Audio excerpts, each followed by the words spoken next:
먼저 창조 경영인데요. 여러분들 잘 아시는 글로벌 기업 IBM이 전 세계 유수 기업의 CEO 1,500명에게 설문조사를 했대요. 지금이 굉장히 위기의 시대라고 그러지 않습니까? 경제 전쟁 시대, 이 상시 위기의 시대에 이 CEO들이 해결해야 될 중요한 과제가 뭔가 하고 물었더니 79%가 답하기를 uncertainty, 불확실성이라는 겁니다. 그 어떻게 하면 이 불확실성을 우리가 해소할 수 있을까 하고 다시 물었더니 81%가 답하기를 creativity, 창의성, 창조성이라는 거예요. 창조적이지 않으면 살아남을 수 없다. 이런 얘기를 하시는 겁니다. 그런데 충무공 이순신 장군은 이미 16세기에 창조 경영을 실천하셨다라고 저는 보는 겁니다. 그 신뢰를 거북선 창조, 조총 개발, 화약 제조 이 세 가지 사례를 들어서 여러분들에게 말씀하려고 해요. 자, 거북선입니다. 여러분들이 너무나 잘 아시기 때문에 길게 얘기하지 않습니다. 거북선은 이순신의 아이콘이에요. 이순신 장군이 전라 자수사에 부임한 것은 임진전쟁이 일어나기 1년 2개월 전, 신묘년 91년 2월 13일이에요. 이순신 장군은 근데 이미 전쟁의 조짐을 읽었어요. 그래서 유비무환의 리더십을 50세 맞아 발휘하십니다. 그래서 전선을 정비하고 총통을 수리하고 성곽을 보수하고 수군을 훈련시키고 그리고 여수 앞바다에 철새를 걸어매고 그리고 거북선을 창제하시는 거예요. 근데 이 거북선을 창제하시는 타이밍이 아주 절묘하다는 것이죠. 임진일기 4월 12일 날 일기를 보면 아침에 이렇게 써 있어요. 아침에 식후에 배를 타고 나가서 천자포와 지저포를 쏘았다. 임진왜란 하루 전에 거북선의 시험 운항과 시험 사격을 마친 거예요. 그런데 이 거북선이 언제 처음 출동하느냐? 이순신의 2차 출동 5월 29일 시작합니다. 사천, 당포, 당항포, 율포 해전. 그 첫 번째 해전에서 사천해전에서 승리를 하고 2차 출동을 승리를 하고 임금에게 장계를 올리죠. 내가 2차 출동해서 승리를 거두었습니다 하고 올리면서 내가 거북선을 이렇게 만들었습니다 하고 보고를 올립니다. 임금에게. 신이 일찍이 왜적들이 쳐들어올 것을 염려하여. 이미 조짐을 읽었으니까요. 그래서 거북선을 만들었다는 거예요. 그 입에는 용머리를 붙여서 대포를 쓰게 하고 등에는 쇠못을 꽂아서 넘어오지 못하게 하고 안에서는 능히 밖을 내다볼 수 있어도 밖에서는 안을 들여다볼 수 없도록 만들었다는 거예요. 이렇게 만든 거북선이 돌격선으로서 최선봉에서 왜적들을 깨뜨렸다. 군관 나대용이 주도를 했어요. 거북선을 창제한 말씀입니다. 다음은 조총에 대해서 말씀드리려고 하는데요. 조총. 많은 사람들은 이제 조총 그러면 일본의 조총을 많이 생각합니다. 정말 일본의 조총은 무서운 살상무기였어요. 소리만 듣고도 다 놀라 도망갔죠. 그 조선 수군에게 이 신비의 함선 거북선이 있었다고 하면 이 왜군들에게는, 일본 군들에게는 비장의 무기 조총이 있었던 거예요. 일본에서는 이제 조총을 철포, 대포라고 얘기죠. 이렇게 얘기합니다. 그래서 우리가 무대포 정신 이렇게 얘기하는 거는 철포도 없는 사람이, 총도 없는 놈이 무모하게 전쟁에 나간다. 이런 뜻으로 이제 그런 얘기를 하는데, 이순신이 이제 임진전쟁 1년 딱 싸우고 나서 절감을 한 거예요. 우리라고 왜 총이 없었겠습니까? 우리가 가지고 있는 총도 있었죠. 승자, 총통, 쌍용총. 이게 다 장난감에 불과한 거예요. 우리도 저 일본군의 조총을 능가하는 총을 만들지 않으면 절대로 싸워서 이길 수 없다. 우리도 총을 만들어야 되겠다. 그리고 조총을 만들어요. 그 임금에게 장계를 올리죠. 제가 조총을 개발했노라. 그게 계사년 임진년 다음해죠. 8월 달에 올린 봉진 화포장이라는 장계입니다. 거기 뭐라고 써 있어요? 이렇게 씁니다. 신이 여러 번 큰 싸움을 겪으면서 일본 놈들의 조총을 노획한 것이 매우 많았으므로 그 조총을 항상 눈앞에 두고 묘리를 실험했다는 거예요. 자기가 눈앞에 두고 이 묘리를 분석을 했다는 거예요. 그랬더니 이 총신이 길어서 총구멍이 깊숙하고 총구멍이 깊숙하니까 나가는 일이 매우 강력하다. 이 군대 갔다 오신 분들, 총사분들은 다 아시죠? 이 총신이 길수록 이제 나가는 힘이 강력합니다. 그래서 나가서 막기만 하면 다 부서지더라는 거죠. 그래서 신이 군관 정사준과 더불어 앞에 거북선은 나대용이에요. 조총을 만드는 군관 정사준과 더불어 정초를 두드려서 총통을 만들었는데 일본군의 조총과 똑같다는 거예요. 개발에 성공했다는 겁니다. 임금에게 올리는 보고문이에요. 그 자기 자신이 쓴 일기에는 뭐라고 써있냐? 9월 15일 일기에 이렇게 써있어요.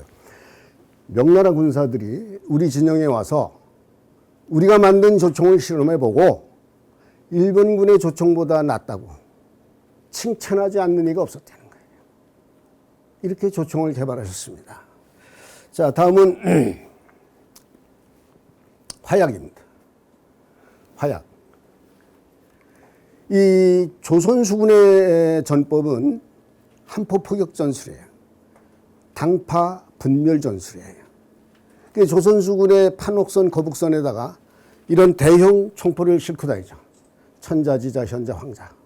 이 총통을 쏴서 배를 깨트려. 그 다음에 화살을 날려.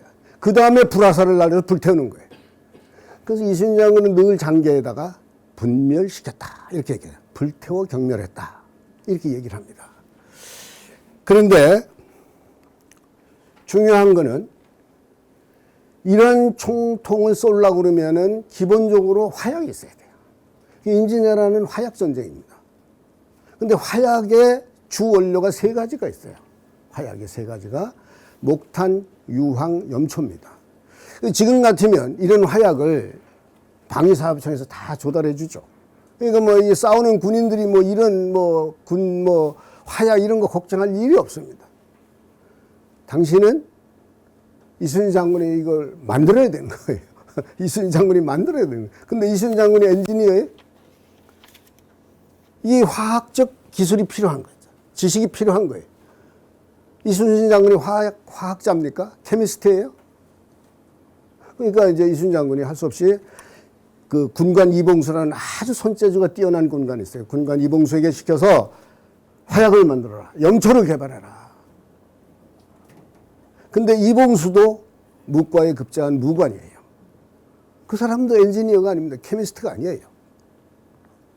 그러니까 워낙 이 이봉수라는 사람이 손재주가 뛰어나니까 뭐 세종실록 뭐 이런 여러 기록들을 모아서 그리고 민간에서 전해져 내려오는 구전설화들을 모아서 염초를 개발하는 거예요.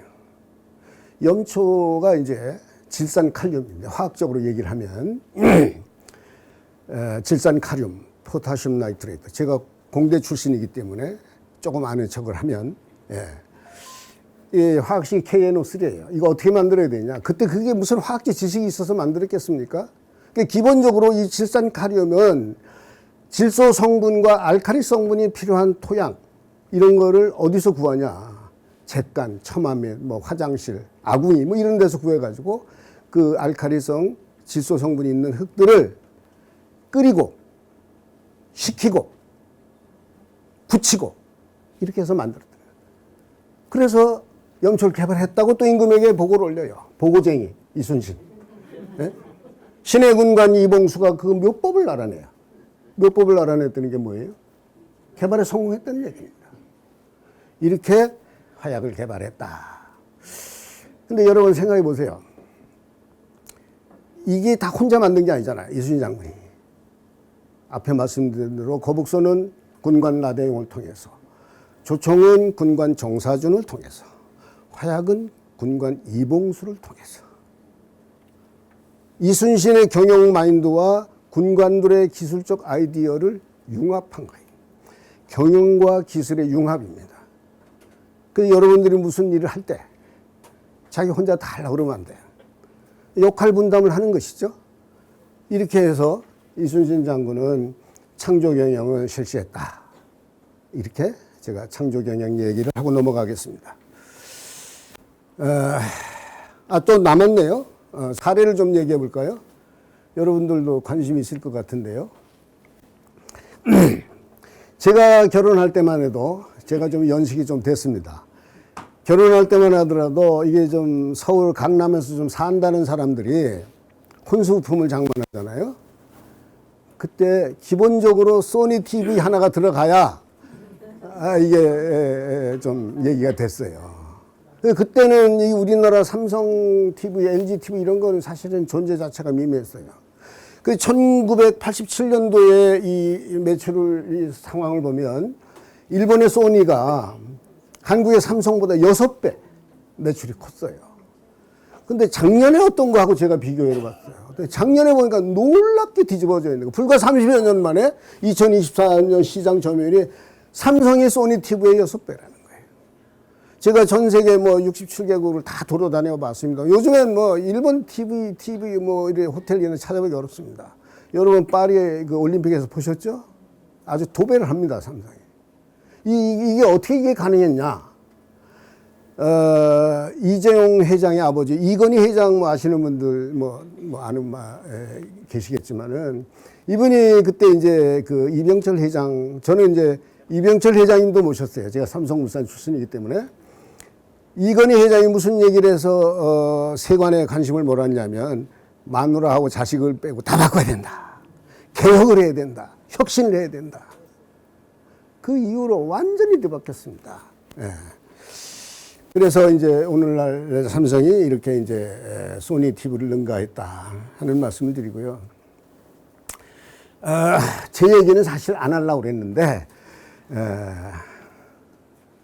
하고 넘어가겠습니다. 짧게. 제 자랑 같아서 안 하려고 그랬는데 제가 원래 저는 이제 공대 섬유공학과를 나와가지고 군복을 수출하는 회사를 경영을 했어요. 근데 군복도 그냥 군복이 아닙니다. 굉장히 품질이 하이 퀄리티예요. 예를 들어서 적외선 방지, 인프라레드 프로텍션, 레이더 산란 장치까지 들어가요. 군복에. 레이더 스캐터링이라고 해요. 캐모플라지 유니폼. 이런 걸 해가지고 상당히 재미를 봤는데 어느 날 보니까 이게 후발주자들이 다 따라온 거예요. 후발국들이 다 따라온 거예요. 이게 더 이상 경쟁력이 없구나. 그래서 제가 살아남으려면 우리가 새로운 것을 개발하고 앞서가지 않으면 안 되겠다. 그래서 저희가 이제 방탄복을 시작을 했대요. 그 방탄복을 어떻게 시작했냐? 이게 굉장히 무겁거든요. 그래서 제가 이제 이글 코리아라는 회사를 하고 있는데 제 합작 회사가 이스라엘에 있는 이글 이스라엘이에요. 거기하고 합작을 해서 가볍고 아주 방탄성이 좋은 소재. 예를 들면 여기 얘기하는 케블라, 투아론, 골드플렉스, 다이니마 이런 첨단 소재를 가지고 방탄복을 만들어 대히트를 쳤대요. 그 제가 나이지리아 시장에서 1년에 신용장 한 장에 1,000만 불, 5천만 불을 받아요. 100억, 500억 딱 신용장 한 장입니다. 그래 덕분에 제가 철탑 산업 훈장도 받고 대통령 훈장도 받고 1,000만 불 수주탑도 받고 오늘날 40년 동안 살아올 수 있었고 또 나이지리아 민간 대사도 했고 무슨 얘기를 하려고 그러냐.